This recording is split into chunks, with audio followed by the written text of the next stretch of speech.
achieve success with Global.Media.com.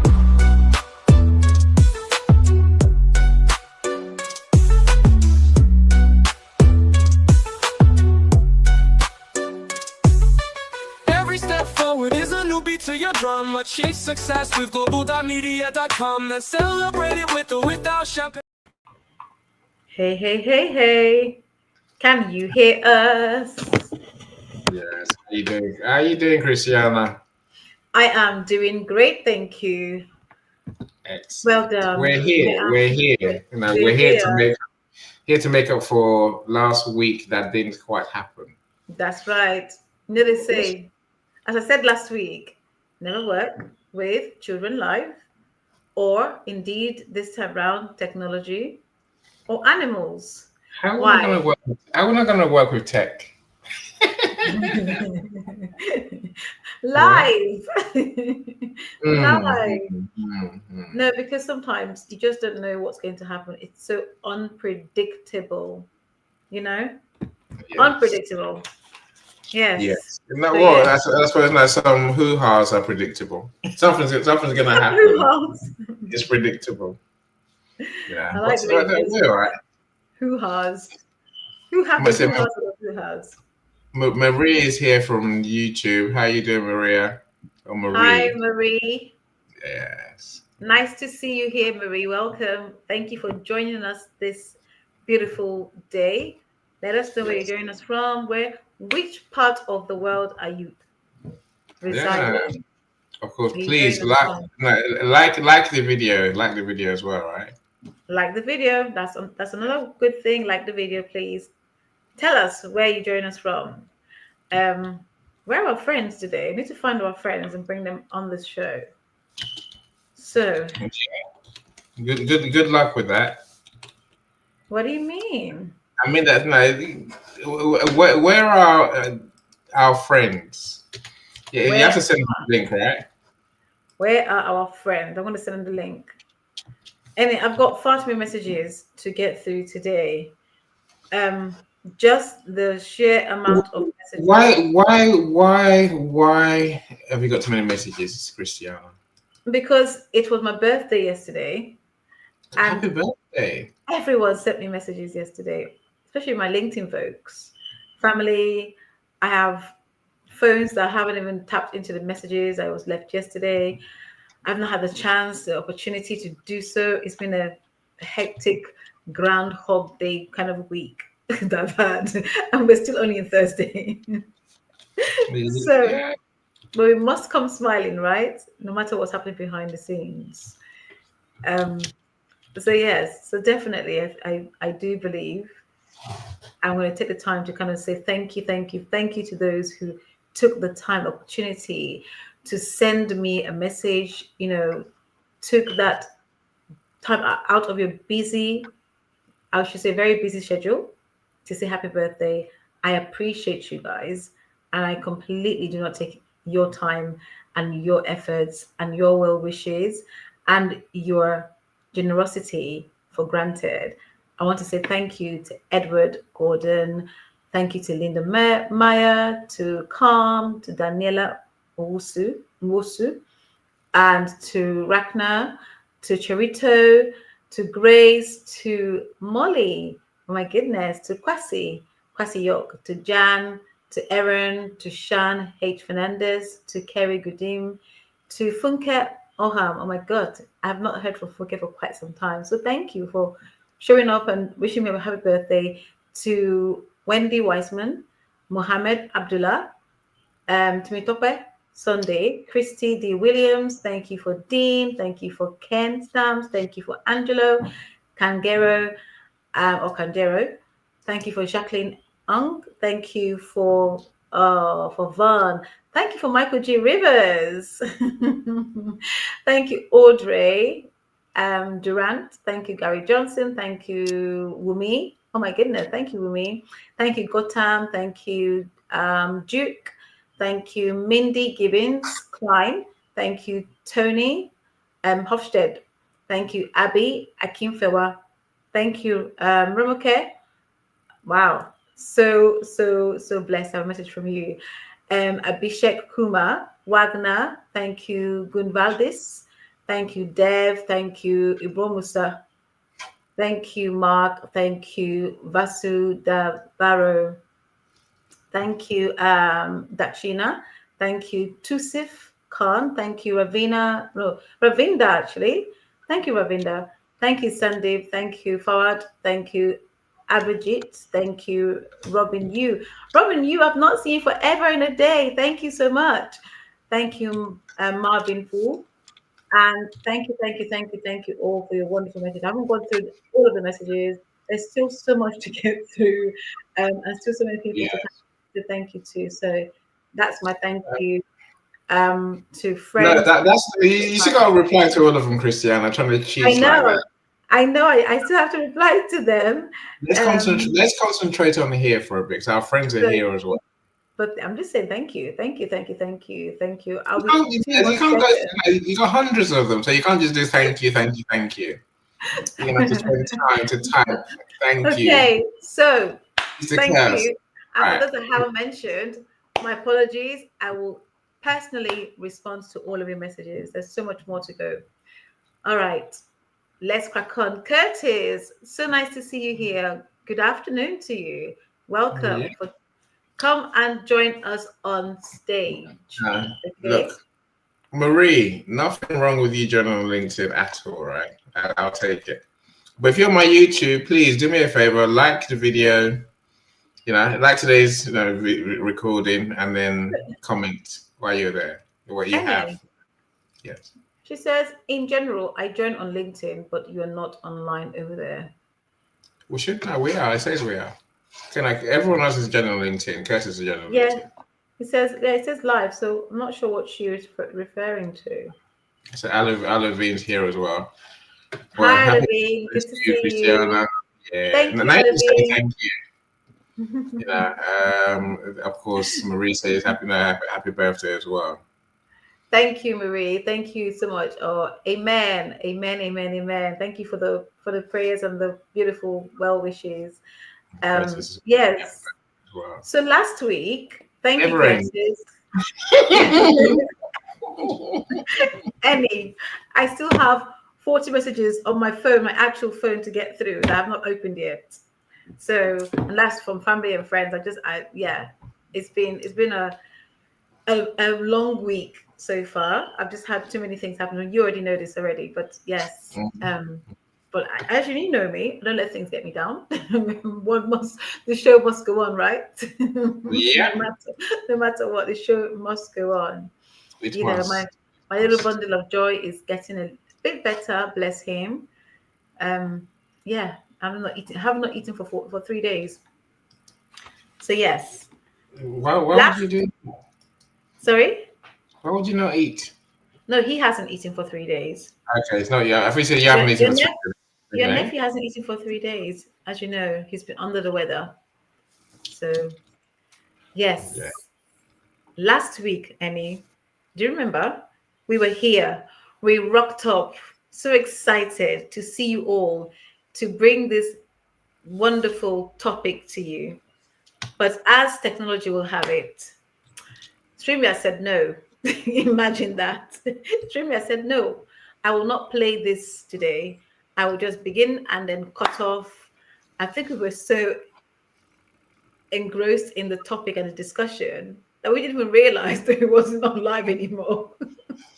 Don't know how we missed that, but we missed it.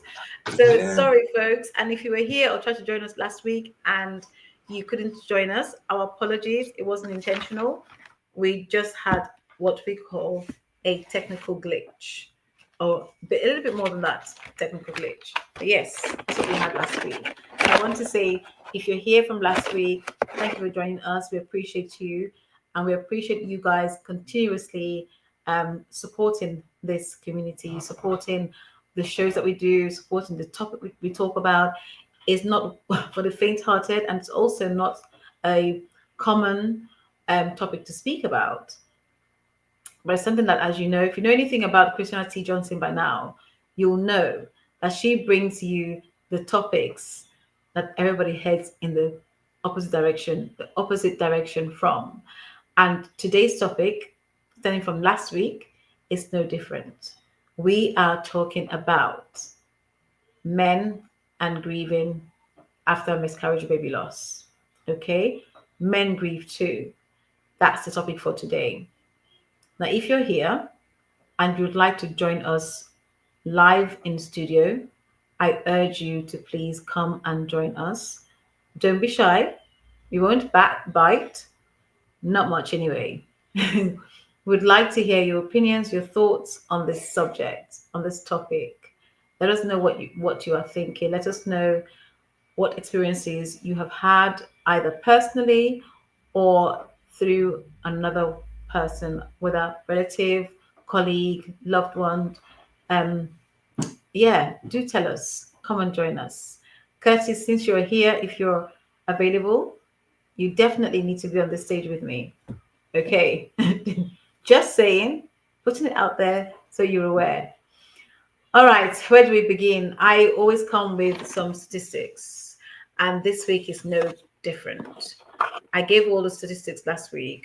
We need to discover that none of it was aired live. So, as you know, I always come to the show. I say the first thing I say is 1 in 4. That's 1 in 4 of us will experience miscarriage and baby loss, or baby loss. In some cases, and or baby loss.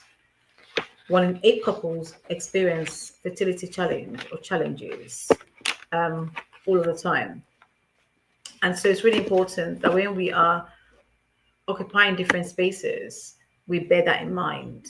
You know, we really get to think about those that are around us, be aware, be ready to support those that experience this trauma, because it can be quite harrowing.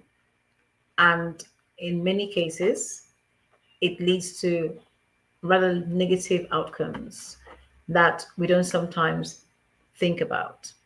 Okay, so why this topic? Last month and this month, I have dedicated to speaking about men from a conversation I had over the festive period. You know, when families and friends and people get together during the Christmas period, you tend to have the time to have conversations and indeed discover some things that you didn't know about individuals. And so one such conversation turned to men, miscarriage, and baby loss, and how the expectation for men is to just get on with it and move forward, whereas the attention is all on the woman. Okay.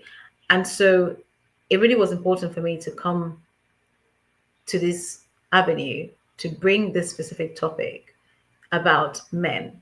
Yes, men do grieve too. They do. And I know I've heard this thing where men have said to me, you know, we're either strangers, we suffer in silence, our feelings and thoughts and emotions are devalued, especially when it comes to our work environment, when it comes to our professional spaces. We don't really seem to consider men much.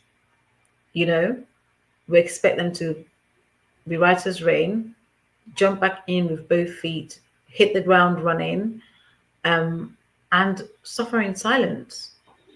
And although employers have told me it's not intentional, my question is always, okay, we understand it is not consciously intentional, but what are you doing to ensure that you change the narrative?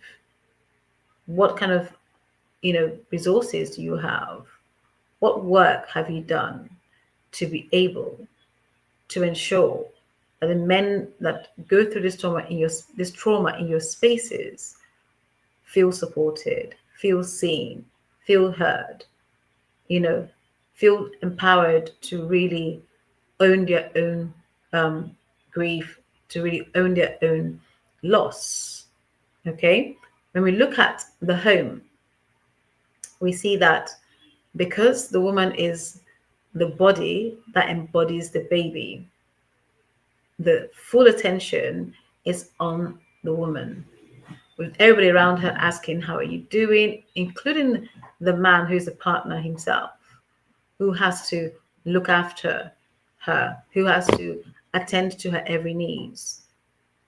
And yet his grief is not seen or acknowledged. And so I want to pause for a moment. I'm going to bring Annie at this point in for us to hear his thoughts. I'm trying to do your invites and then you're bringing me in to get no, so I have to stop and then come and talk. What would you like me to say to talk about, Christiana? What's your question to me? My question for you is this: men grieve too. They do, Christiana. Do they grieve? Any? Yes, Christiana. Yeah, Or they definitely. Is it a myth?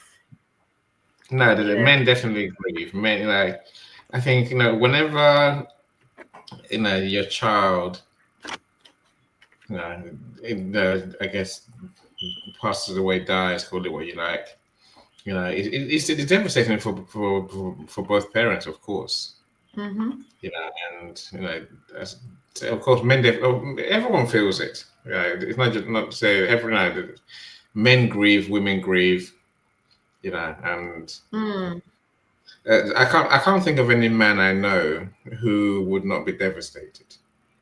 Yeah. Really, really devastated. But then that said, I think men, like you say, we have to, we have a perception of our role. So, I think the temptation and the tendency for men to try to move on quickly. But baby loss will, it can. Some people are never the same again afterwards. That's the reality. Yeah. Touch wood. I mean, it's a miscarriage and it's a pregnancy loss is one thing, but I think most men say, well, for me personally, every stage of life is a worry. Pregnancy was a worry. All through pregnancy, was a concern. And then when a baby comes, then you suddenly realize there's other things that could happen. Cot death, for example. So you really can't relax. And every day you have to go. No, I celebrate literally, because you never know where disaster could strike when it comes to our kids.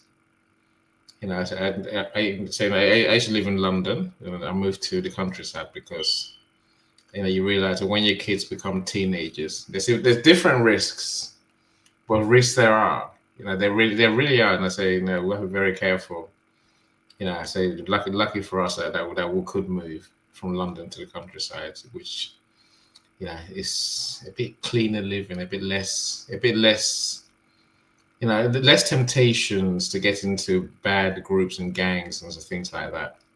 Which if we look at the rates of what happens to our kids on the streets these days, so that knife crime, whatever, all those things that happen, county lines, blah blah blah.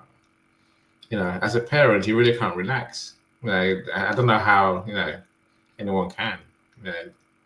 I'm just thankful that I'm thankful that my youngest is 17 and my oldest 2 on their 30s. But still, it doesn't. The risk to life is forever. Until we die. Essentially, I don't think we can actually stop with the worry. Of what could happen to our kids. So at any age, and I think it is a devastating situation. And maybe in pregnancy, there's the added connotation, the added consideration of what could have been. What this child could have been, what our lives could have been like, and all of that. So that leads to its own. I guess its own, almost a different narrative, right? Which almost haunts you. At least the child that was born, the child that lives, the child that becomes. and that's a different sort of grief to almost the dashed hopes, the dashed, and the constant the forever wondering, what would that kid have looked like, blah blah blah. So again, I've seen that take its toll on people. Anyway, men grieve too, Christiana. The research doesn't show that, does it? I can tell you, men will tell you. It doesn't really. I think they're trying to be better at doing this. Just can you excuse me for a second? They say never work with children and technology. The nephew wants me But, for a yes, second. but JJ's ill, so you have to entertain JJ. But just give me a second. I'll be back. I promise. Okay. Now, I'll tell them about my author speakers conference. Yeah. How's that?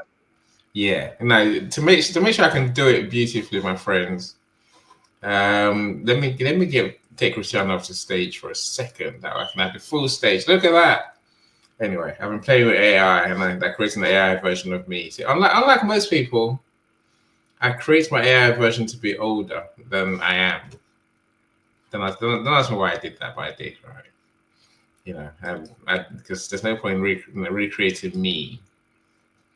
No. So author speakers, essentially I'm bringing together 6 authors to share their stories so we can all be inspired. And inspired. Look, authors write books to share some of their expertise. They're genius, right? But I think authors are so much more, and they have so much more to share. A book can only be a certain number of topics, certain number of pages, so to speak, right? Whereas when the author's on stage, they can talk for days, hours, weeks, years, because they've been on a journey themselves. This is why many authors will write many books. Most authors will write more than one book. Not most authors, many authors will write more than one book. Some just keep writing books because you can't get it all out, right? You can't get a lot of it out. So the real trick for authors is getting on stage. Getting on stage with a microphone to talk about your message, to share your message, rather than share your message one to one, as the person who reads your book. Then you can share your message to one to many. Alas, here's the problem, my friends. You see, I think if it can feel like the stage, the public speaking stages are closed off to us. That if you're a public speaker, people call you to come do public speaking. If you are not a public speaker, it seems like it's a struggle to get on stage. It's a vicious cycle because people don't know you as a speaker, then they won't call you to be a speaker, and you can't be a speaker if no one calls you to be a speaker. The frustration, I see many authors give up on their dreams to get on stage. But it's 2026, my friends, and any does not do. I see problem, I leave, I walk away. The author speakers, it is me creating a stage for authors. Our first event is on Thursday, the 26th, 2 weeks from now. About this time, 7 p.m. So do join us. Come and hear from 6 award-winning authors who have powerful stories to share. I'm hoping, as always, when anyone does anything these days, that their stories, their insights, their tips, their strategies, their experiences will give people just some thought that could something they can do differently, something they can do to really to start changing their lives, to start transforming their lives, to I guess that's build a business better, build a business faster, find happiness and joy faster. Author Speakers really is, it is the beginning for me of a passion that I've had for a long time. Especially given I'm a publisher, right? Yeah, so I'm excited. I'm excited. It's 2 hours on Thursday. Do join us. Come and hear what our speakers have to say. Come and network. Come and discover some new books. Come and make some new friends. Of course, if you're an author, then I guess you might be interested in knowing that after this one, our next event, I'm determined to make sure it's in a live venue, it's in a proper place, it's a place, a stage, a real stage in London somewhere with a paying audience.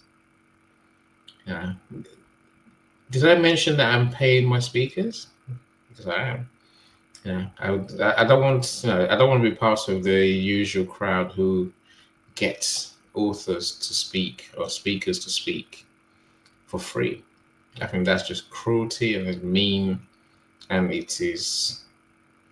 I just I understand that speakers have to learn how to become speakers. They have to, you have to. We all need a training ground, and becoming a public speaker is not easy.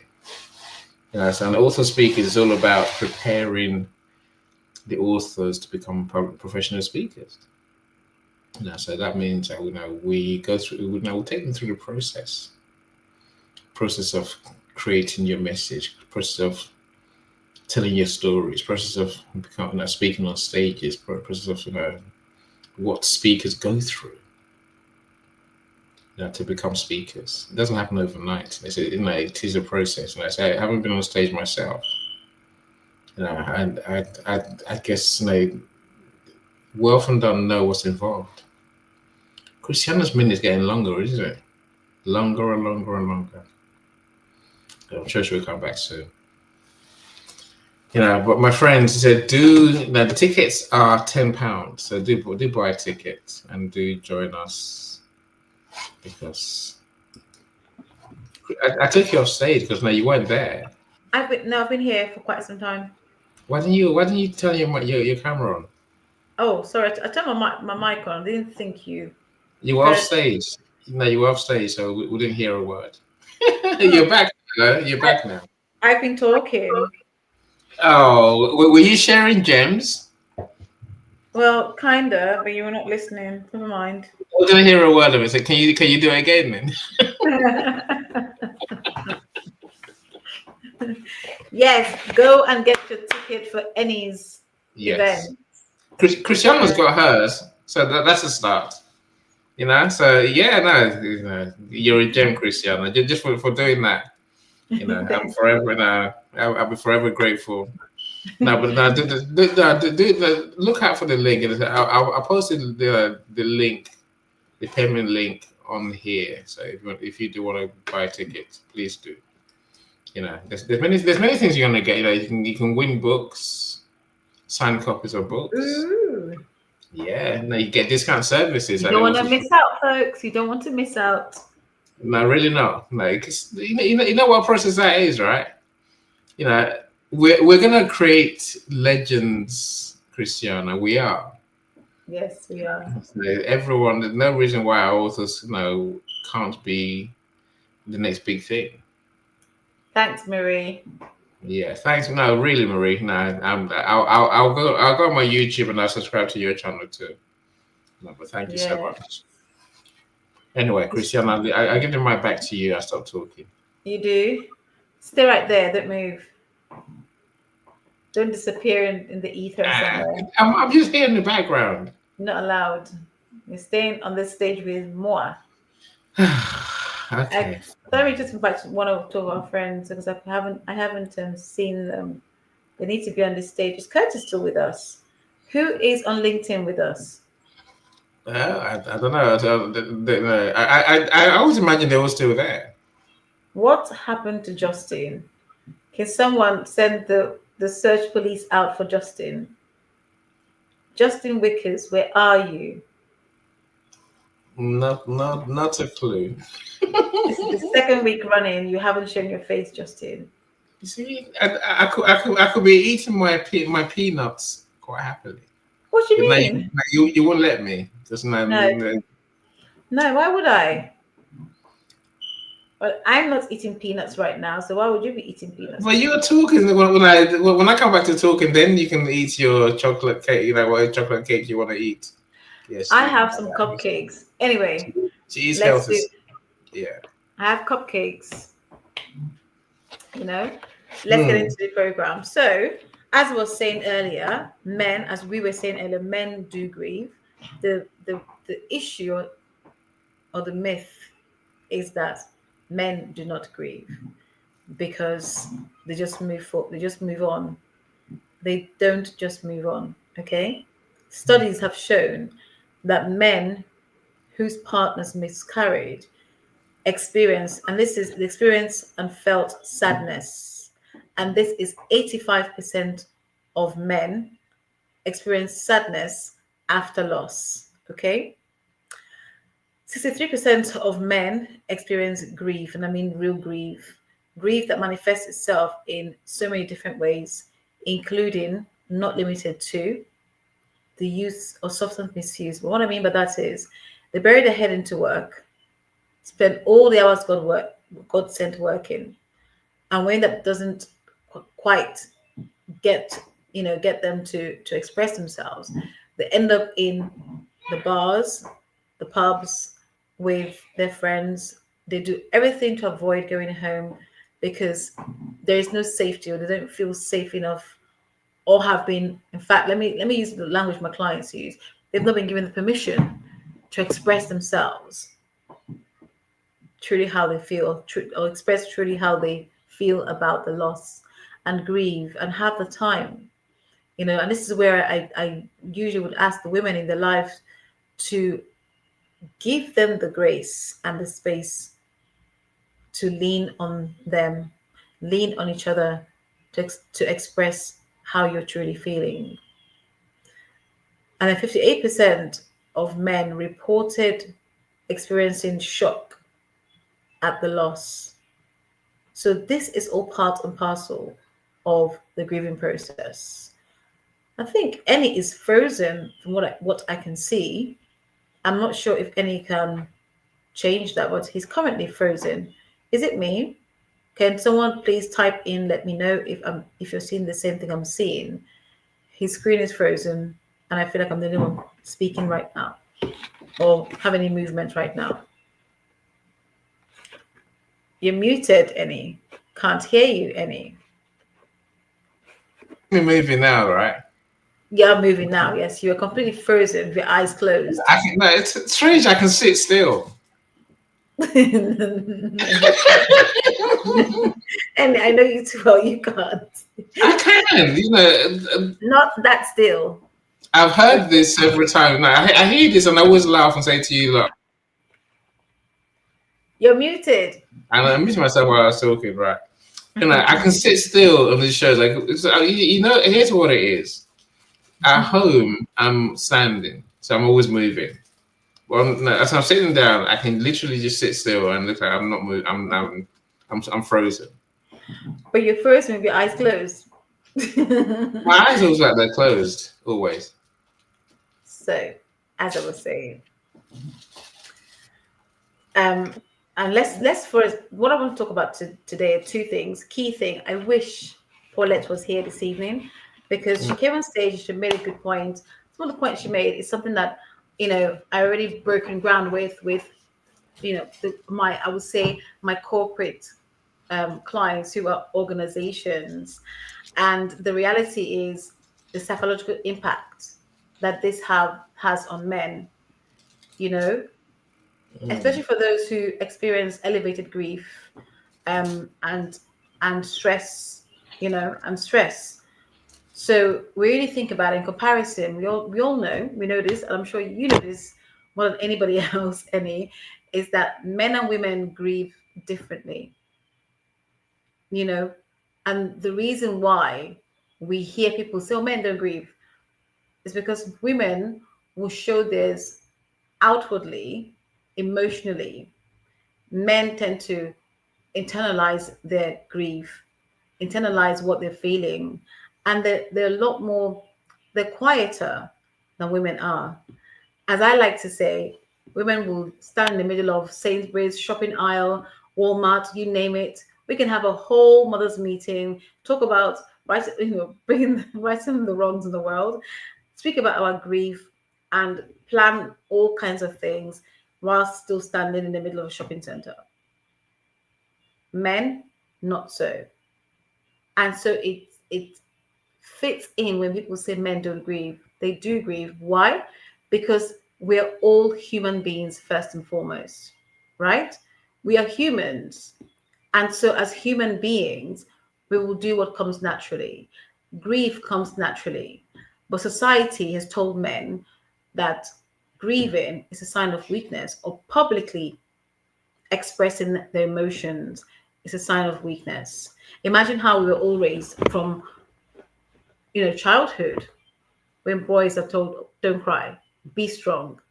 All the language that is used is centered at not really being able to express yourself authentically, to do what comes naturally. And so what men tend to do is they suppress their feelings until it's almost like when you have a boiling pot, right? Or I don't know if you are a cook in your house, any when you put potatoes or yam, anything that's starchy, pasta, inside your saucepan or your pot, and you go to cook it, what happens? It begins to foam, and at some point it will bubble over and spill. That is, I'm going to use the same principle applies to men when it comes to grieving, especially when it comes to grieving of this nature. Okay, it's traumatic to lose anyone, but also more. I won't say more. It's also traumatic when you are looking at this, dream. It's a dream because the couples that I serve and have served, for them, they have all the things.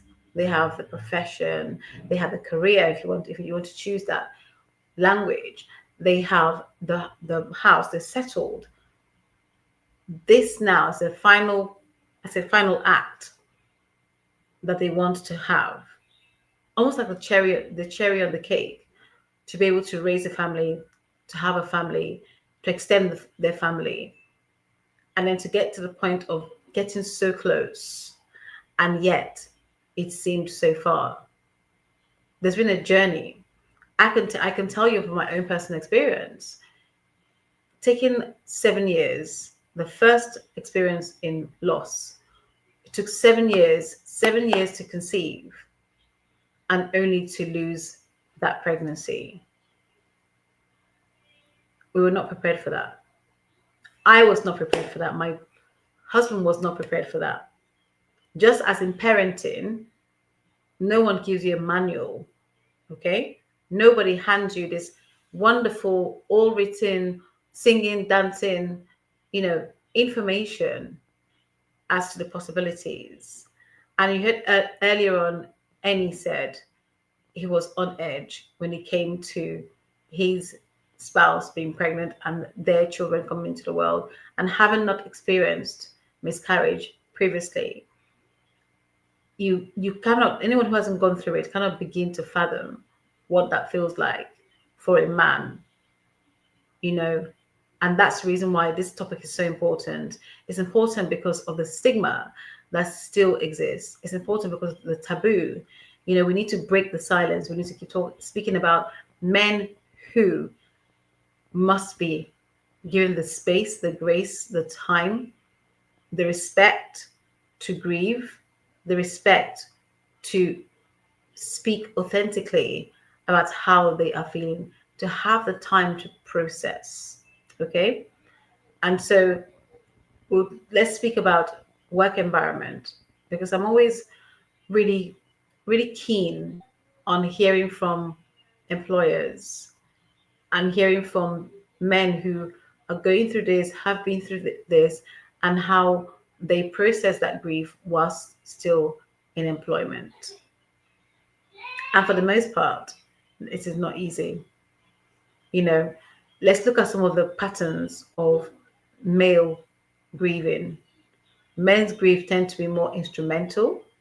Okay, they're action focused, so they express their grieving through taking on tasks. I mentioned before, they will work all the hours God sent.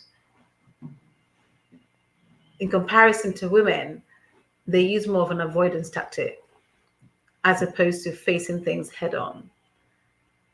They have problem solving, um, you know, they're problem solving focused as opposed to taking the time out or emotionally speaking. And then when you think about men, as I mentioned earlier, they're more likely to internalize this pain and grief they're going through. They simply grieve privately rather than through verbal expression. Some don't even speak at all. In a household, and here's a language that I've heard time and time again, in a household with this trauma happening, I hear men telling me they are strangers in their own home. That cannot be happening. We mustn't have a society where men are going through grief after loss and they become invisible in their own home. My question is, what are we doing? What are we doing? Right. I think we are suffering from a self-fulfilling prophecy. Break it down. Right. Tell me, Well, tell me more. men have no emotions, so men say, "Okay, I shan't show emotions." And then when we do show emotions, you know, all hell breaks loose, and then you say, you criticize even more. I'm saying, it's all of that. So almost like men. It's not like saying men can't win, you know. Mm, But it's a cycle that society has got itself into. this is You know, true. men have to grieve. But Mm, uh, so the spaces to do so are not there, and the reactions you get are not always yes. supportive. If you know, it sounds harsh, but I think that if a mother says that she needs time off work, okay. Mm, A man who wants time off, for miscarriage, I wouldn't put it past some people, to say to him, especially in the workplace, hmm. why baby wasn't even born. Yes. Why are you so bothered? Yes. Right, which is just the dumbest thing, So that's just that. I guess that's the point of your conversation today. It is.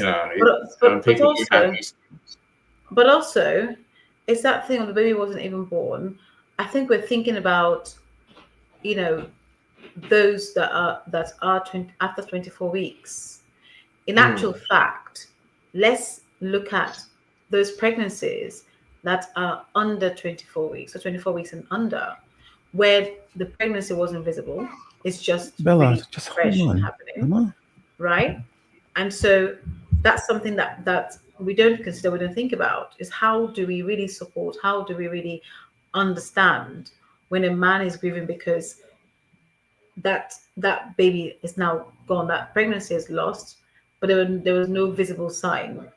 And some don't even express that they're pregnant because we want to wait to a certain period of time before we can have that scan to be able to, share the news to others. How do you rock up and say, well, you know, I was pregnant, but now I'm not pregnant anymore. I've lost a baby that I didn't tell you that I had in the first place, right? And that's what happens. That's really what happens. So it's a difficult one. Um, there are means and there are ways in which we can really begin to change the narrative as a society by ensuring that we're having these conversations. I believe it's really about normalizing conversations of this nature to be able to say, hold on a second, why is it just one way? So it's almost like a one-sided. It needs to be both sides, right, of the coin. I think I did see Curtis, but Curtis, just like me, we are juggling tiny people around us. Hello, welcome. Hey, everyone. Hey, Annie. What's going on, man? Hi. Hey, Thank you for Christina. birthday wish. How you doing? Absolutely, absolutely. Thank I you. seen I seen your birthday pictures on LinkedIn. So,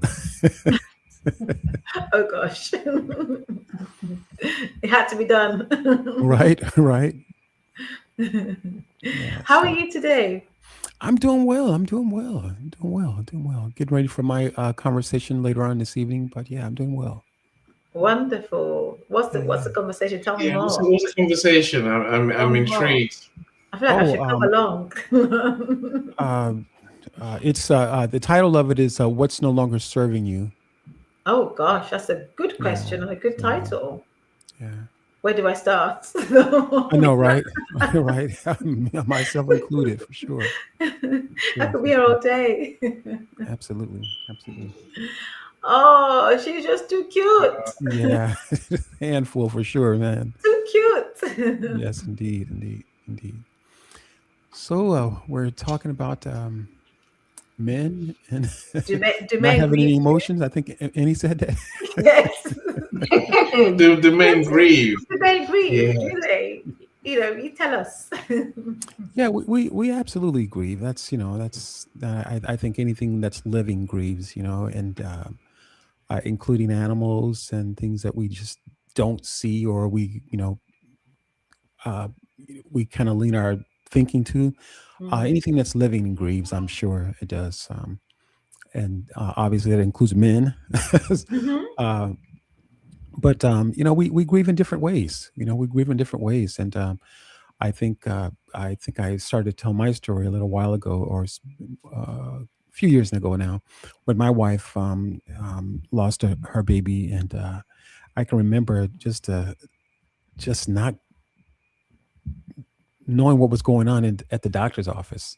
Mm. uh, the doctor was, because my wife, this is her third child, so she's, typically as a woman, just kind of abreast to all those things that the body goes through, and the conversations, the language that mothers would use, and being familiar with the doctors would be talking about.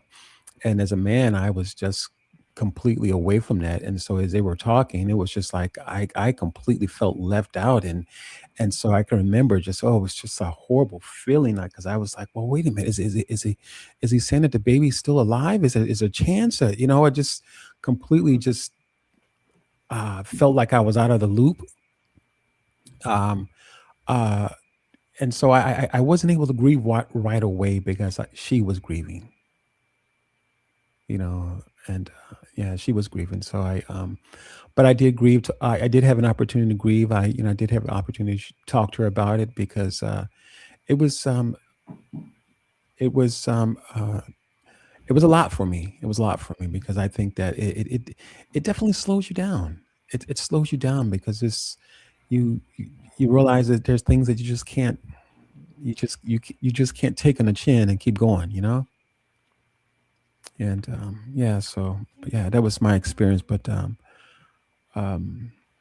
yeah, I was able to move on for it. But yeah, I mean, obviously men do grieve. And I think we just have to, we have to give ourselves permission. And I think, coming to your point earlier, Christiana, Hmm. um, it's what society has established.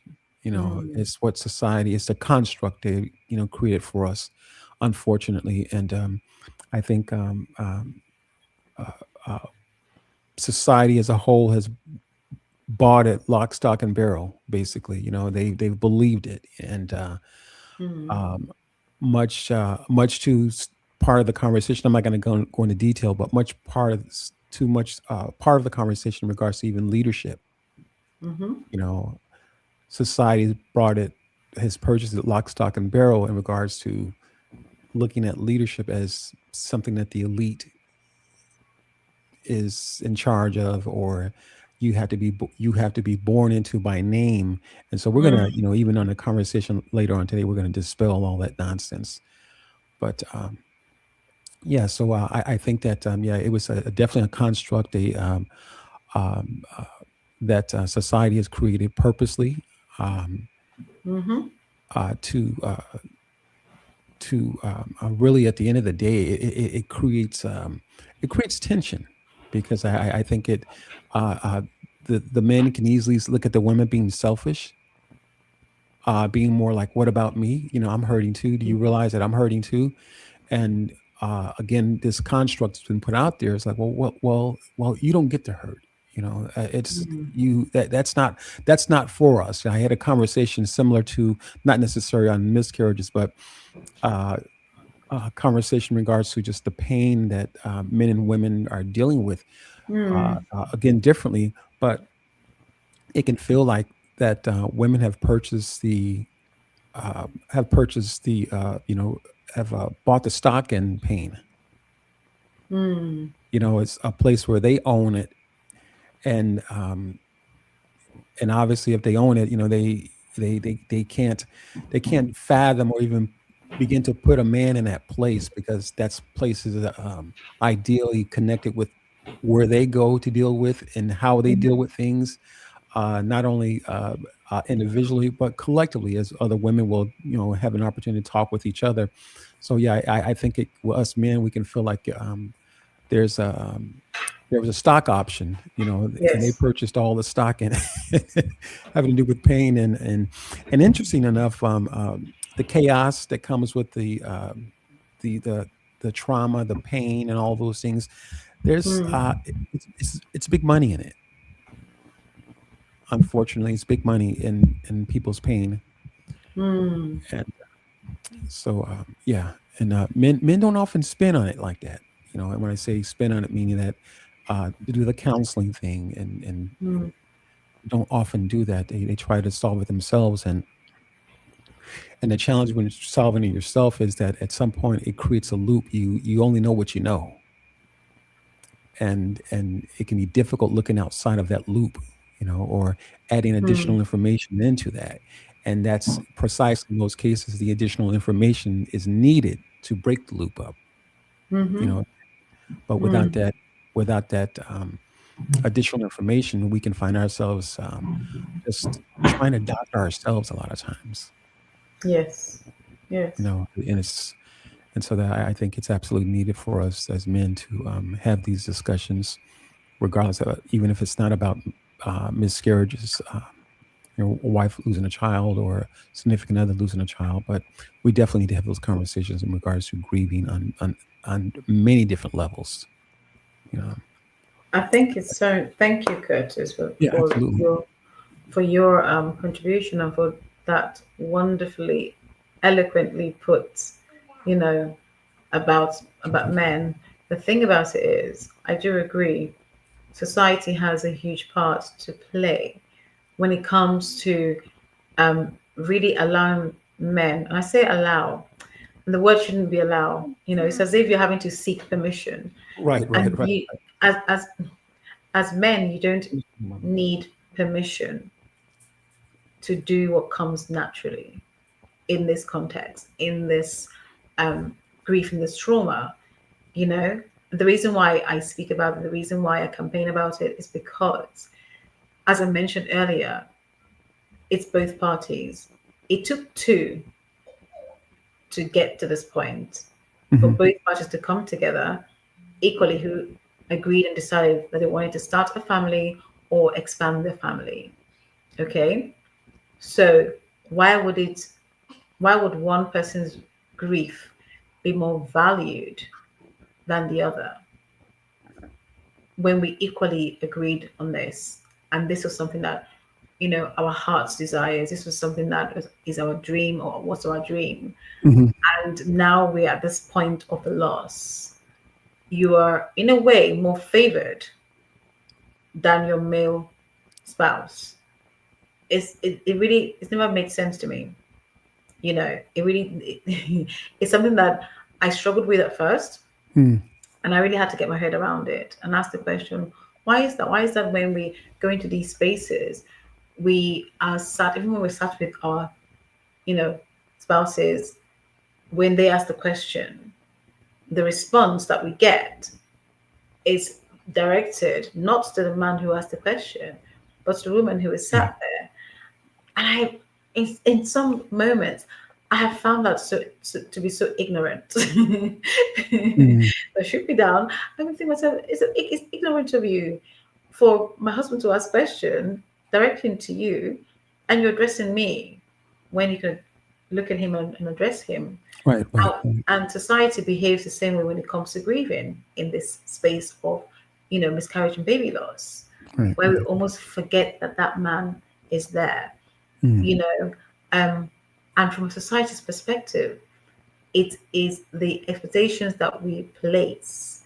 I don't know if you were here when I mentioned earlier, from a young age, as young boys, we are told or raised to not cry, suck it Right, up, be right, strong, be a man, man up. Those language, the languages I hear that keep men bound, like mhm, prevent men from truly expressing themselves and speaking up and speaking out, right, right.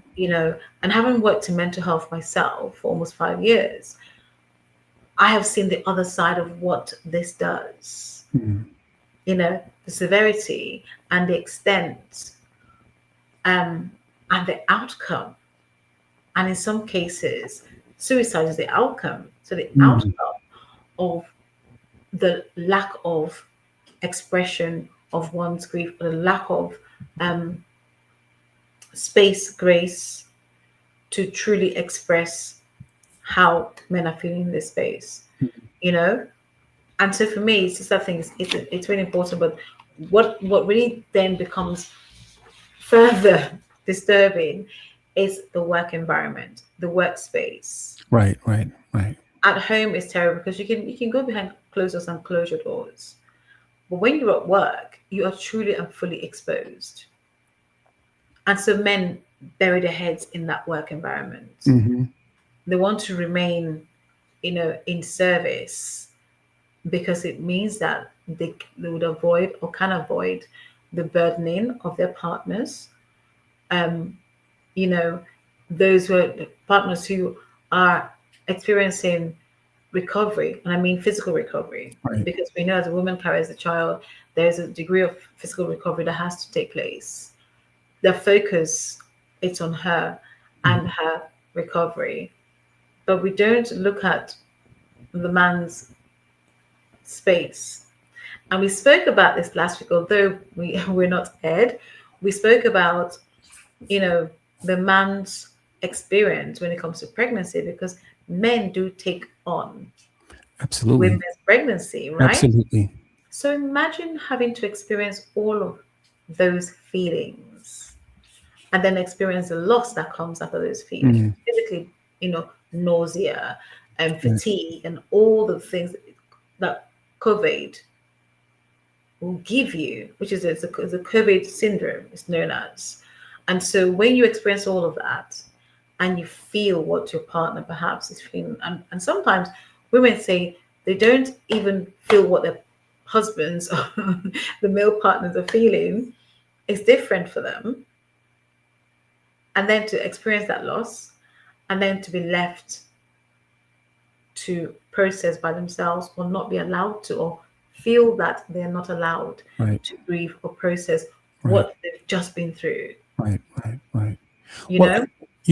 I love I love what you said. I know you corrected yourself on the word allowed, but Mhm, I think that that is really actually a good word to be used in this situation, because I think for a lot of us as men, it doesn't feel like we are allowed.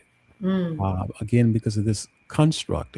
Again, as invisible as it may be, the reality of it is that it's there, and mhm, so it can absolutely feel like it's a force that's pushing against us. Don't you dare cry, don't you dare shed a tear. mhm, mhm, And so it can absolutely feel like we need to have permission.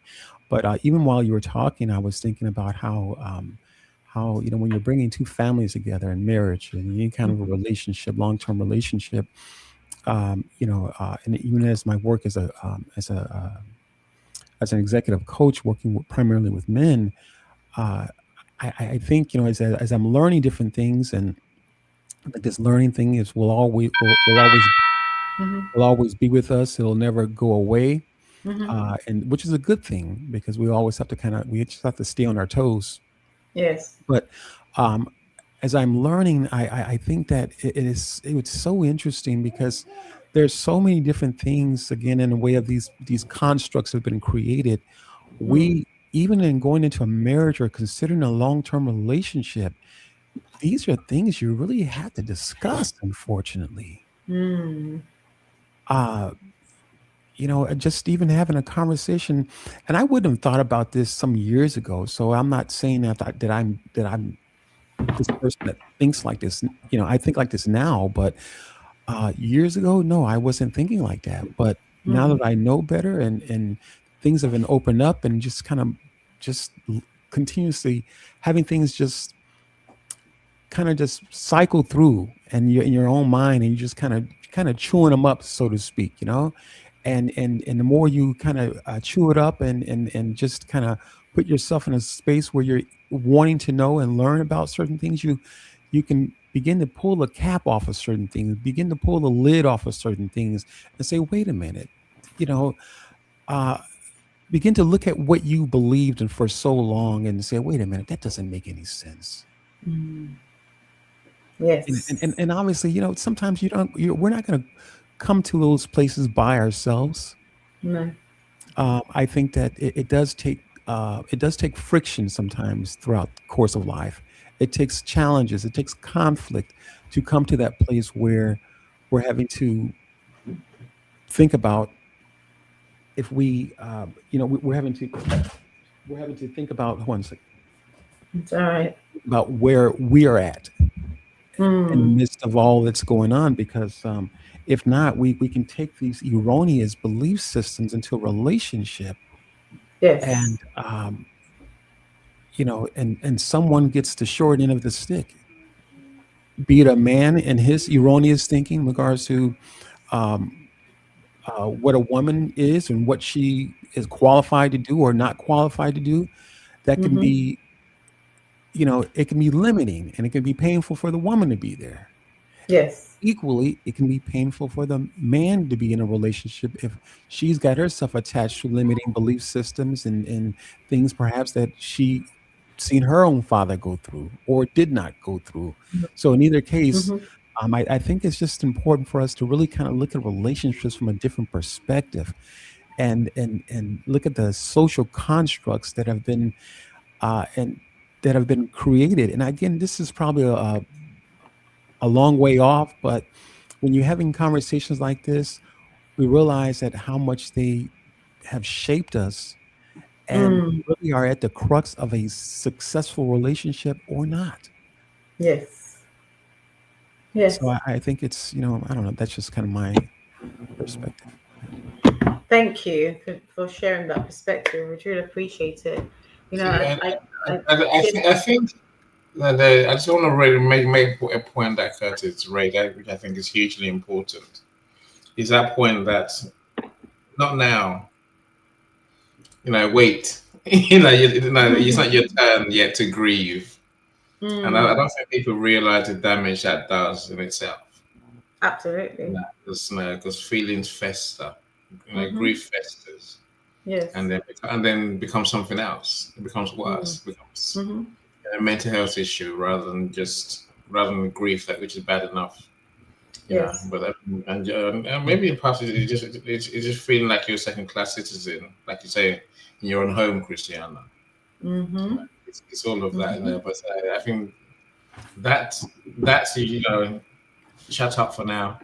We might talk to you later about Yes. this. It's devastating. Yes. I think that's the thing. I believe that when you hear that, there is a side of it because with loss, we lose a part of us, Absolutely. right? And when you have your loss devalued, Mhm. minimized in that way, you're further losing even more of you. For men, you begin to internalize those thoughts and feelings that should naturally come up. Okay. And so before you know it, yourself, you are lost. let's not forget that in that grieving, you are experiencing a loss of identity because you had real thought, real plans, real wishes, expectations about the unborn baby you're about to experience. You had hopes and dreams for that child.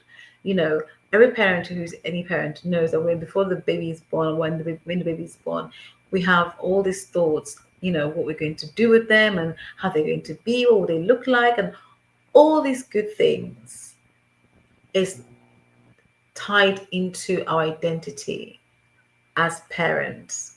And we begin with joy.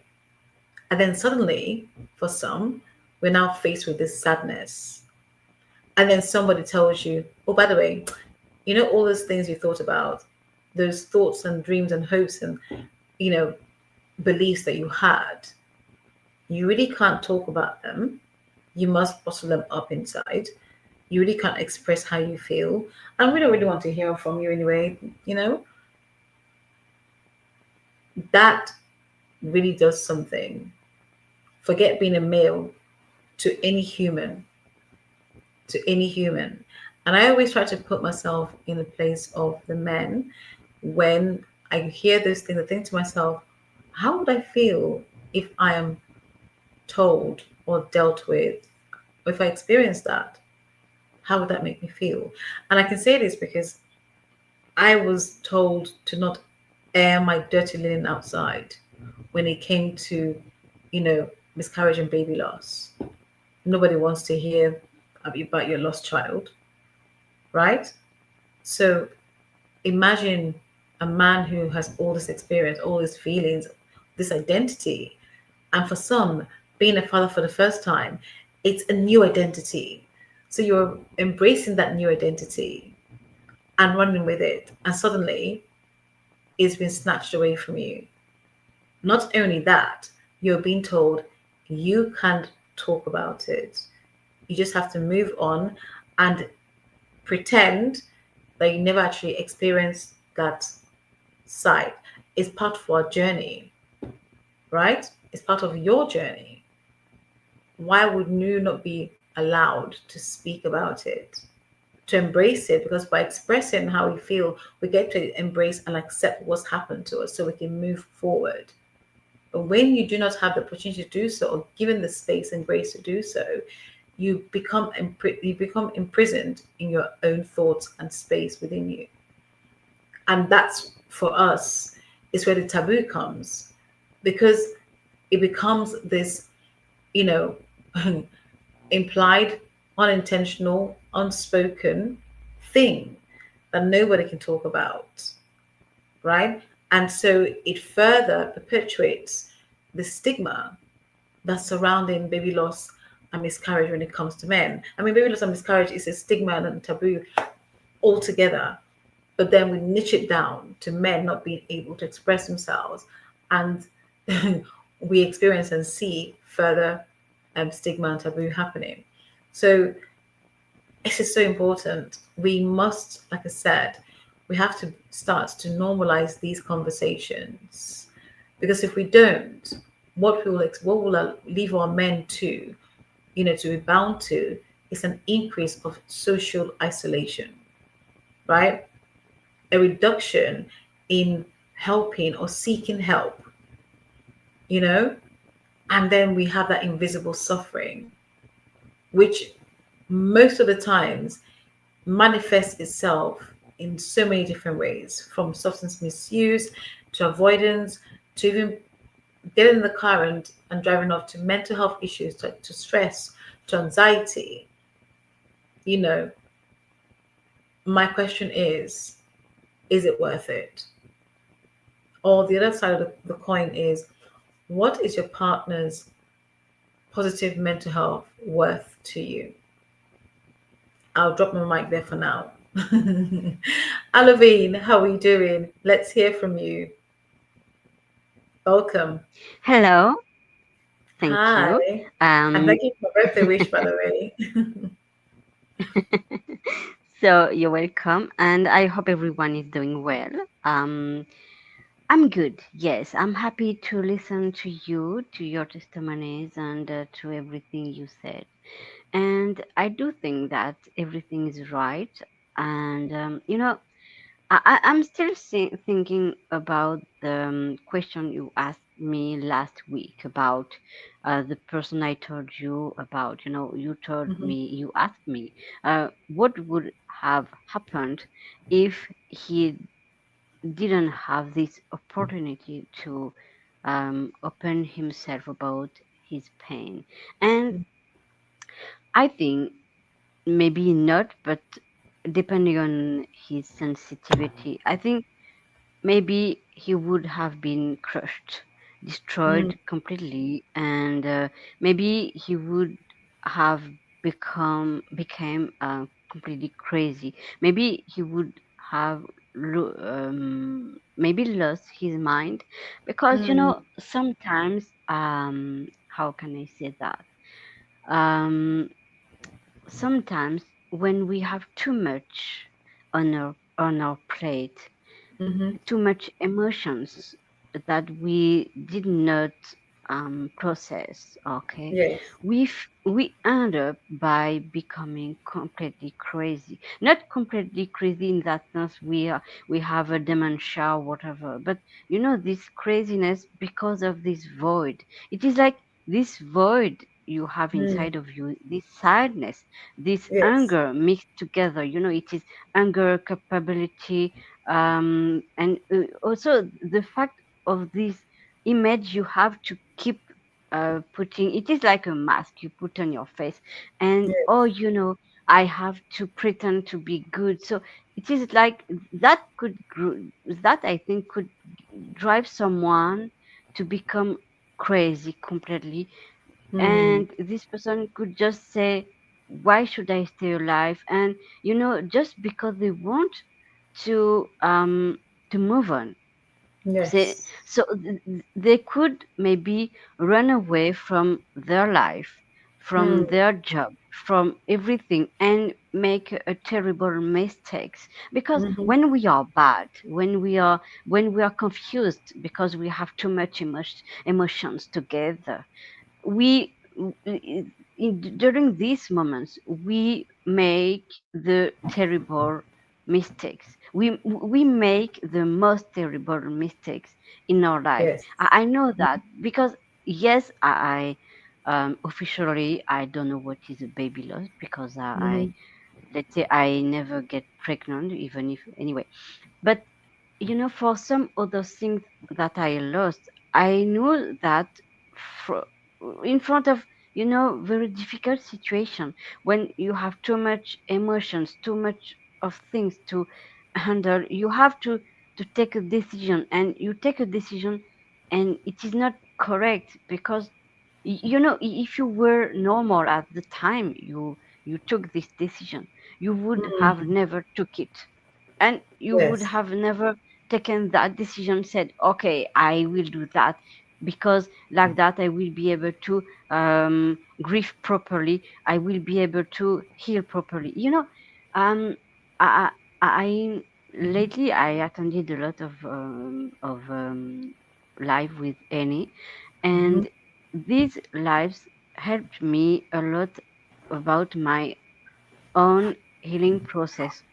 Yes. Yes, I don't know what is pregnancy, baby loss, etc. But something I start. I think it is just a start. Mm. I start to understand is the fact. By 20, okay, Mm-hmm. I felt like I needed to just slow down, just to look at my pain, everything I had to face, my old traumas. But because of certain circumstances, I Mm. had to keep moving, okay? And I kept moving, and you know, I did not take care for this time of grieving. And guess what? Years later, I have to start it again. And the worst part is now I have layers and layers to uncover. So I think for men it is a theme, not exactly the same way, because men and women don't grieve at the same path, in the same way. But I think men, when they don't have the place, the right to say, you know what, I'm devastating because, oh, I wanted so much this baby, I didn't have it. I think if they don't have somewhere to speak about it, they just cover it, little by little. They cover, and when they have to uncover everything, it could be very overwhelming for them to uncover that, and they will need more support. Then i- instead of, I think they would need more support than they would have need if they would have needed at the beginning, from the beginning. So I think we need to find a way to let them express themselves, to find a space, to give them a space. But it is hard because some people, when they are grieving, it is like they are they close themselves, they close everything, like they are into a bubble and they don't want to get outside, and they are unable to see the pain of the other person in front of them. So the difficulties for women in general, I think it is about being able to just open the door or the window, whatever, but open just to to check on the partner, just not to say, oh, give me some fruits, some chocolate, just be there, let me cry on your shoulder. No, but just open the door and said, I'm in pain, yes, but what about you? And it is hard to listen to someone else's pain when in your chest, when your chest ached, when your chest is empty, and in your belly you have this emptiness, this void, and it is very hard to open the door or just a window, at least, to listen to these men who also need to be listened, to be understood, to be heard, and to be seen. And I think at home, at the workplace, everywhere, we need to sensibilize people about that stuff. And it is hard because it is about mindset.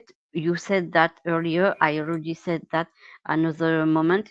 I think it's also about the childhood. So how do we raise our children? If we have a boy, a son, will you allow him to cry because, I don't know, he feels sad? Will we allow them to cry, or will we continue this same things, this same scheme, saying, no, you are a boy, you should not cry, no, don't cry, are you a girl? No, you're not a girl, so you are a boy, so you have to be strong. I think we need to, if we want to change the future, we need to start now, and to let boys cries as well as girls, and to ask them to express their emotions, and to give them tools in order to process the emotions from the beginning, and like that they will have every tools. And for men, the difficulties, I think, would be to uncover these self beliefs, these, oh, I am sure I am a man, I should not, I should not cry, it's not possible. And also fight this anger, because some men, when they have to, let's say, to face their emotions, specifically their sadness, they will not face it by crying, they will face it by slamming a door, by getting anger. And in front of them, everyone will say, okay, I will let you alone because I don't know what to do. And men and women, they need to have their space and to communicate more, I think. So thank you for listening. Thank you so much, Alavine. That's wonderful, wonderful contribution. I always love it when you're here because you come up with a whole, I call it a whole box, a whole box of thoughts and you know, your views. I do agree with you, and what I hear you say is cultural masculinity or the norms. What society tells us are cultural masculinity and the norms. And for me, the one thing I can say is for us to be able to give men the space to break down those cultural norms, okay, or I should let me repeat myself, the negative cultural norms that discourage emotional vulnerability. Because without that, we can be speaking about this for the next 4 to 5 decades and there'll be no change. I do agree with you when we say, men are perceived, and research and studies show this, that men are perceived as weak when they dare to express their vulnerability in a public place or in the society. And that for me is so wrong. The first thing I said is this: we are all human beings. Before we embody any kind of um, titles, right? The mom, the dad, the brother, the sister, the auntie, the uncle, the colleague, the partner, the spouse, the husband, the wife. Before we embody all of these titles, and they're just words, we're humans first. And so we must act in our human endeavor, in our human mind. And as I mentioned, as you also echoed, Alavine, um, the human mind, we're human beings. And we are people who should begin to consider others. And what I mean by that is the women in the spaces that these men occupy needs to start really understanding and fostering the spaces that the men can utilize either in the home or in the work environment. There is the lack of social scripts. We'll think about it. There's no real established culture for men to really mourn miscarriages. I remember a few months ago, one of my live series speaking about we spend the time to learn to drive, we spend the time to educate ourselves academically, and we come out, we have these corporate jobs. Essentially, we spend the time, doing these things. But when it comes to miscarriage and baby loss, we don't expect to spend the time doing so, to spend the time to understand what that means, what that looked like for each individual. And I'm speaking to the companies and organizations at this point. Here in the UK, we're currently trying to campaign for acknowledgement of loss of 24 weeks and under. There's no kind of acknowledgement. There's no leave. I mean, let's say pregnancy or miscarriage, baby loss leave as a whole did not exist. It came under sickness, or if you had experienced a loss, you would have to go to your manager or your head or your superior, whichever word you choose. You have to go to them to seek, permission to take time out to grieve for your unborn child. And most of the time they ask the question, well, how much time do you need? The same thing for the men. And there's one key thing that I find quite disturbing is when they say, oh, you're a man, well, you should have gotten over this by now. Men don't take this long to grieve. It's over and done with. Let's move forward. That's a myth. That's a myth or misconception, because that is not how grief works. So long as you're a human that has blood running through the course of your vein, that isn't how grief works. Because we say if men don't visibly grieve or get upset, it means that they're not grieving. And that is an absolute fallacy, because the reason we're here tonight is to say and to prove that men do grieve. Because why? They have emotions, just like women, just like human beings, which is what they are. They are human beings. And the other aspect of this is when men feel fearful to express themselves, they feel fearful of that emotion, you know, when sometimes they can get quite overcome and overwhelmed, sorry. And so in the overwhelmingness, experiencing that in silence is some of the painful ways in which you can express yourself. And that's the reason why I always say, please do allow your men to cry on your shoulders. Be that shoulder. Be the shoulder that they can come and cry on. Because if they're not doing that shoulder crying at home, I can bet your bottom dollar that they're doing it. They'll end up eventually seeking that elsewhere. Okay? Imagine you're at home, there is no peace. You go to work, there is no peace. Where else are you to find peace? Because these are the two spaces that we occupy for the most of our lives. Men are not exempt from that. They too, even more so, occupy those spaces. And therefore, it's important that we allow them space. For employers, how can we help? When it comes to employers, we look at your policies, we look at practical aspects, how the two can blend and merge together.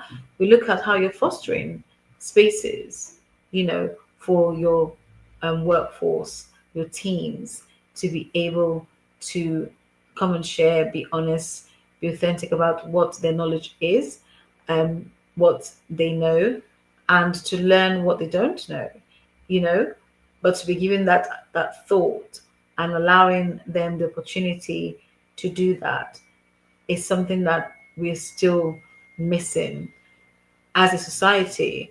We still haven't wrapped our head around men at work need support when it comes to baby loss and miscarriage, just like women need support when it comes to baby loss and miscarriage.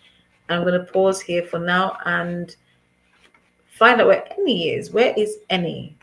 I feel like trying to spot where is Waldo in the crowd.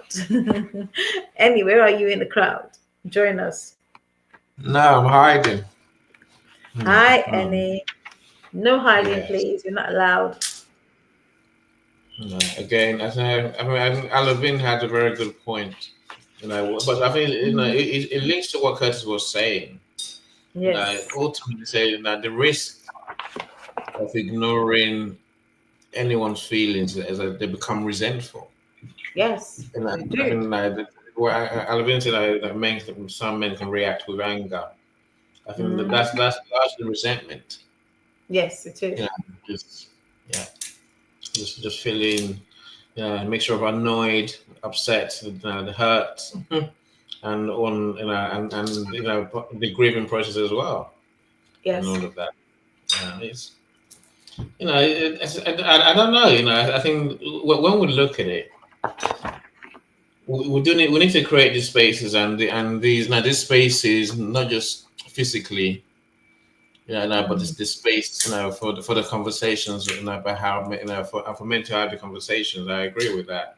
Yes. I don't know how you do that though. So Bring yeah, men together, you mean? it's a Do you problem. mean bringing men together? It is doable. Well, it's not just bringing men together. I think it's because it's bringing men together. It's getting everyone, I guess, others to really appreciate. Mm. I know it's what you're doing, but I think people actually need to begin to it's almost move that line that Mm. Curtis referred to earlier, Yes. where we say to men, yes, look, maybe we can accept that you are hurting, but Mhm. you're not that important compared to the mum. I'm saying that that's the mountain that we're trying to move, and I don't know how we move that mountain. And that's why conversations is so important, and Yeah, right? yeah, I Because agree. I if we agree. don't bring them out in to the forefront, we will forever be sat in the dark. And so we must I bring would it like to the front. I would Sorry. like to say something. It is okay. I maybe I'm wrong, and maybe for some it could be right, but I think it is about being afraid to be seen as vulnerable. I mean, Hmm. for a Yes. man in the tradition, if I can say, okay, in this way to be raised, etc., we had taught Hmm. from the beginning to our sons, you have to be strong, you don't have to cry. If you cry, that means you are weak, etc. So Hmm. maybe it is about the fact, oh, if I show to my partner, my wife, that I need to cry, maybe she will stop loving me, and I don't want to do that, or I don't want to be a burden for her, and I am afraid that she could see me as a burden as well. And maybe I think it is about changing the scenario in our head, and just giving us the right just to be open and to be honest with what we feel. And I think it's also about authenticity. We need to be authentic, to say, okay, you know what, I know you are the woman, you are the one who carried this baby, Hmm. and okay, you had this, you had that, but I need to be heard too. And the woman, she also needs to understand, but I will be maybe a little bit rude, sorry for that, Hmm. but when you create the baby, in general you're two, okay, so you're two to share the joy, the good time, to celebrate. So why not to be two as well, to let's say, to mourn, to grieve, to share the pain, the sadness. And I think the problem is here, it is about the psychological aspect that we don't see in general, because in general I think almost everything is about being afraid to be unable to express ourselves or to be judged. I think everyone already experienced that kind of thing. I will give you another example. It is far away, but at the same time, it can be possible to understand. I think all of us at a certain point, we needed some help, but we did not dare asking for this help, because we were sure that people in front of us would say no, would say, but you are adult, you can do that by yourself. Or maybe we are afraid that, but this person we would change his or her mind in front of us. So we just keep doing whatever we are doing, and we don't seek help. And sometimes, just by telling, I have this problem, can you help me, please? And every door's open all of the sudden. But we need to pass through, to go beyond these fears of being judged, or maybe to be vulnerable. Just to, oh, I thought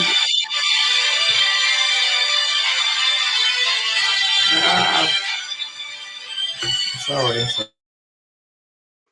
it is okay. So I think we need to accept that we have this vulnerability inside of us.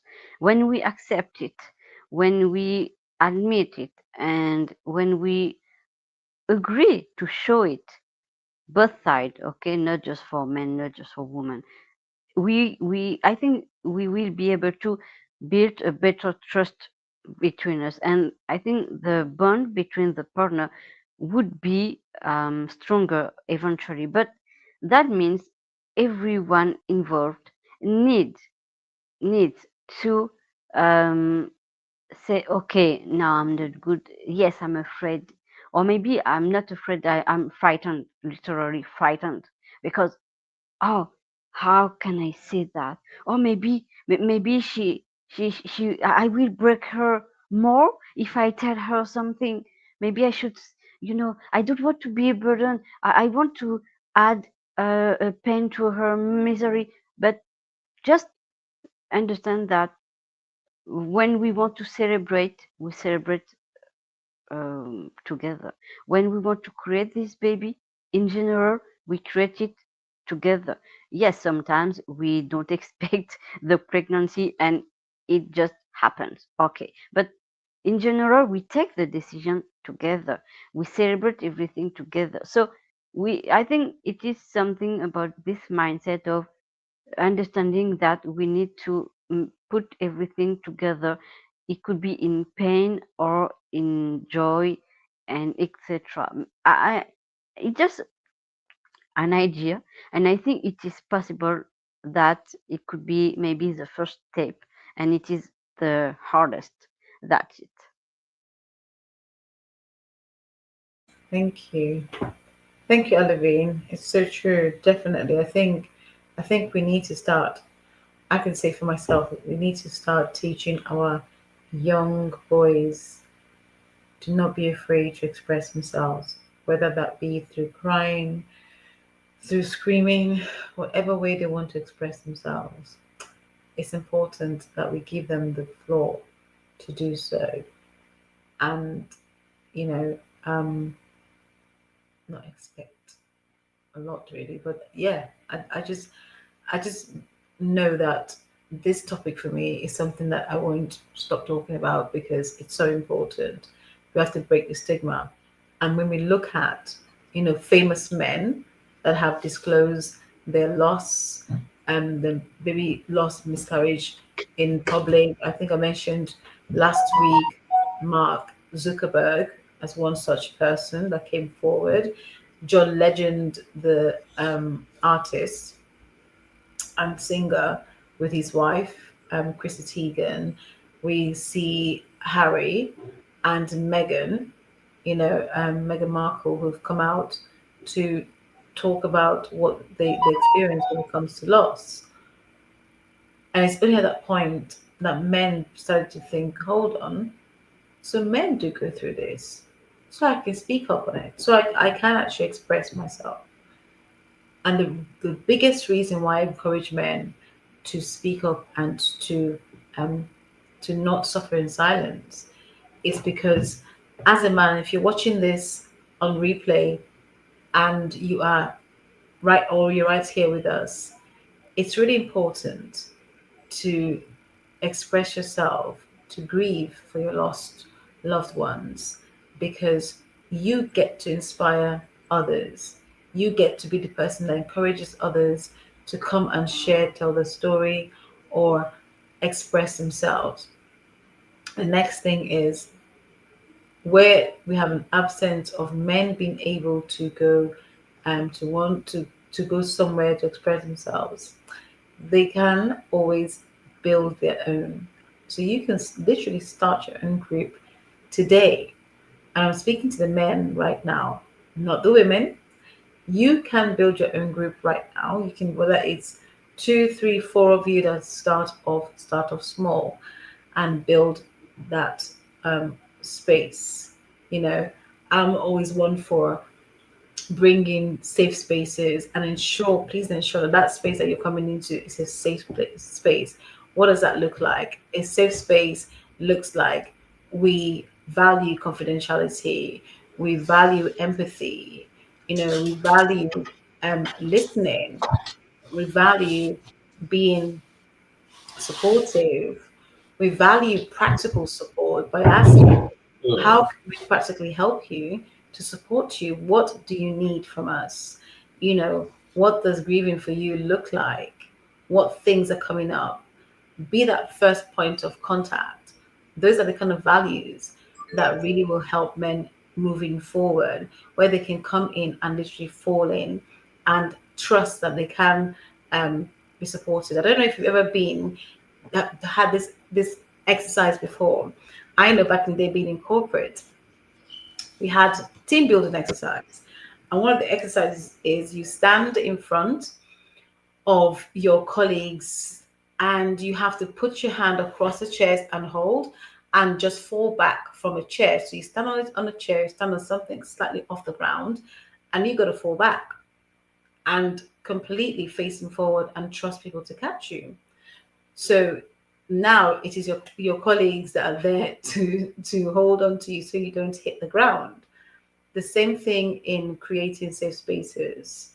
The same principles apply in creating a group or whichever medium you choose, however you choose to bring people together, men together to have this conversation. Ensure that that group embodies that and builds that trust so that more men can come out, more men can express themselves and really speak about, how they feel, because ultimately they too are grieving. So to answer the question, do men grieve? Yes, absolutely. They do grieve. Why? They are humans first and foremost.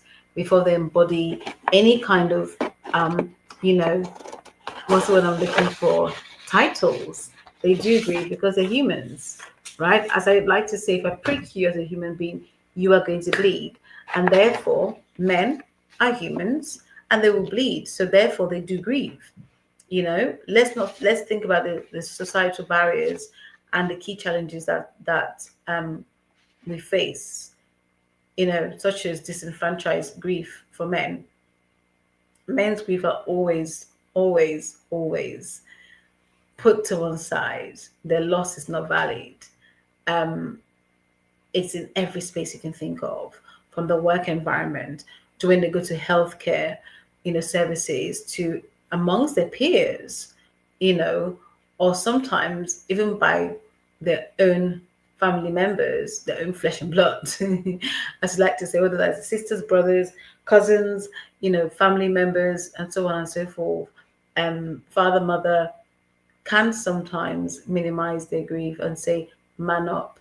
For me, who has a 5-year-old son, I definitely absolutely encourage him to express himself in any way that he sees fit in that moment, in that situation, whether that be crying, whether that be being annoyed and becoming physically annoyed, frustrated, because it's good to be frustrated.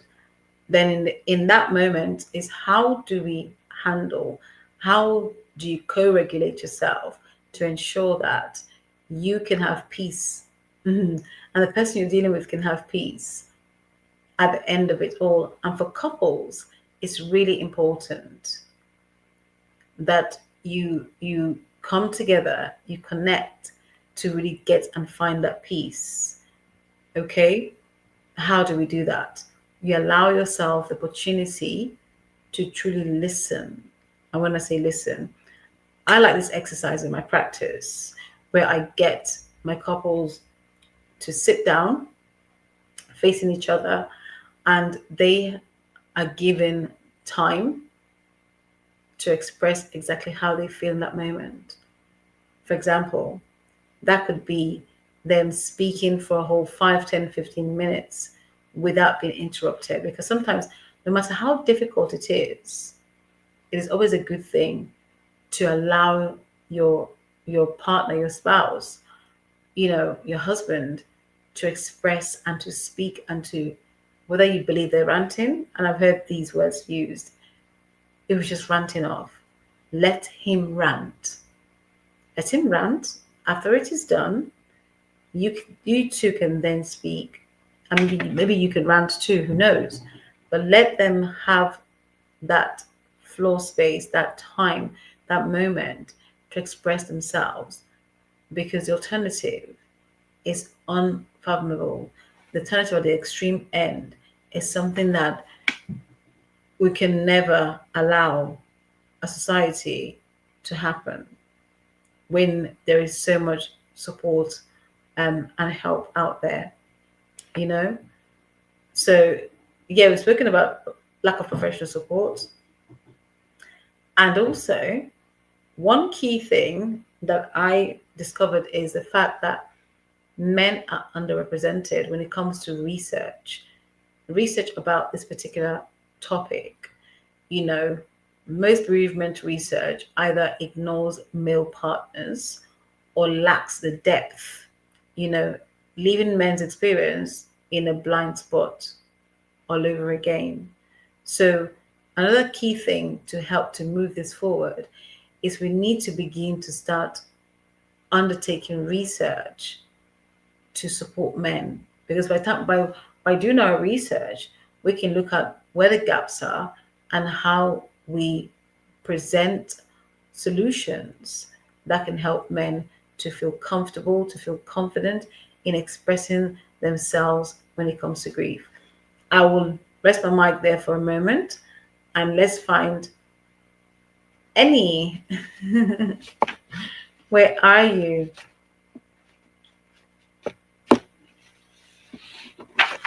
It's not here. Any starting a Zoom meeting with my clients, I need to talk to. We need to go 2 hours, Christiana. 2 hours. So, in closing, let's tell you why increasing awareness is really important. Okay, it's important for us to increase awareness about men's, you know, for men to be able to talk about this topic and to express themselves, to be able to keep their mental health, to provide positive mental health for our men, to strengthen relationships between, you know, partners and communication between partners, but also relationships in the work environments, our social spaces, in with our families. That also helps our partners to grieve together, to grieve better. And lastly, it encourages workplaces to adopt bereavement leave policies.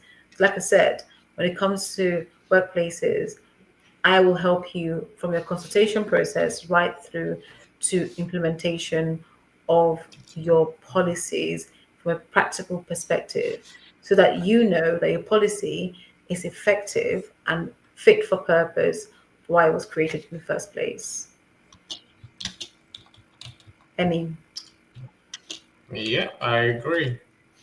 But I think that there's more conversations to be had on this topic, of course. Yes, there is Yeah. any.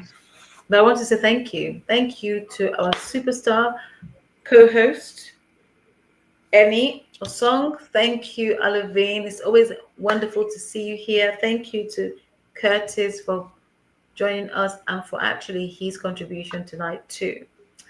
Um, and for those in the audience on YouTube and on LinkedIn, we thank you. We are back here next week, Thursday, for a brand new and different topic, also still based on men. And we cannot wait to see you. So please share this with your friends. Tell them that we are here on LinkedIn every 2 weeks on a Thursday, 7 p.m. GMT. I am Christiana T. Johnson, a miscarriage and baby loss coach. You will find me on LinkedIn. Type my name. If you need help or know anyone who does need help, support, who's going through miscarriage and baby loss, who has been through it, and not entirely sure where to go, how to move forward, or they're stuck.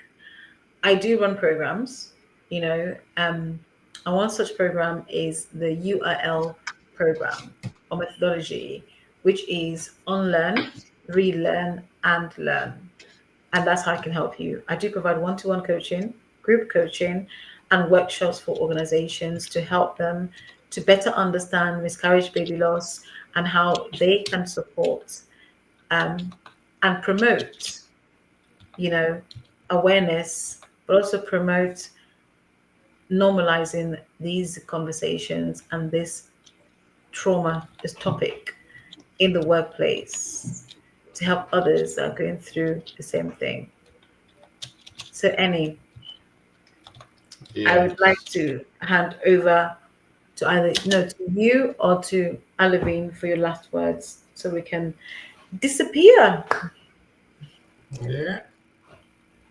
Alavine, please feel free. Any last thing you want to say? The last word I would like to say, because I think men right now they have a lot of emotions together. I think they need to analyze properly which emotions um, are into them, like that they will be able to move forward. I think we need to analyze, they need to analyze and to be helped for that, analyze every emotions they feel, because like we know, they they don't have the right to speak up, to express their Mm-hmm. emotion on time. And later Curtis said that later it transformed to Mm-hmm. something else. It's Mm-hmm. faster. It is not good. So I think they need right now to Mm-hmm. analyze these emotions. That's my last word. Thank you very much, and it was a pleasure to be there with you. No, thank you for Thank you, joining us as Olivine. always. Thank you. Look, Yes. there's a link to get your tickets for Author Speakers Conference on the 26th of February. No, Wonderful. I'll be sending that link out to in people's DMs anyway. As soon as you buy your tickets, it says me coming back to you and say, "Have you got your ticket yet?" And I will make that call. I will come back to it. Christiana knows I will because I And will. it's gonna hound you. Yeah, and I'm looking at, and I want my friends to be there to be inspired, right? So buy your Of ticket. course. It's £10. Yes. Yeah. And do show up on the day. I don't want empty seats. We want to, we want you to get the benefits. You want And if bodies you're and people. no, we actually want people there, right? And if you're an author to be, you Mm-hmm. know, someone who aspires to write books, then Author in the be there. making. Yes. Yeah, be there because you get to see what authors do. Anyway, Mm-hmm. thank you so much, Christiana. Thank It's you, a Emmy. deep, Thank you, deep Olivine. topic. I think the solution, the conversation, maybe it's part of the solution for sure. Mm. I hope we can come up with something Mm-hmm. tangible, something practical that can be done, and then that would Yes. change things. That's always the Yes. issue. Yeah, but look, we're back here in 2 weeks' time, my friends. Do join us again then. In a week's time, Yeah, yes, a week's time, because otherwise you next clash my Thursday. conference. Yeah, otherwise you clash my conference, and can't have that, Christiana. Can't have that. Anyway, Of course not, take anyway. care, my friends. Take care. Take care, Enjoy. folks. Thank Bye, you, everyone. Olivine. Thanks, Take care, Alvin. guys. Indeed. Bye, Bye. everyone. Bye bye. Take care too. Thanks. Bye bye. With or without champagne or rum, but she's success with Global.Media.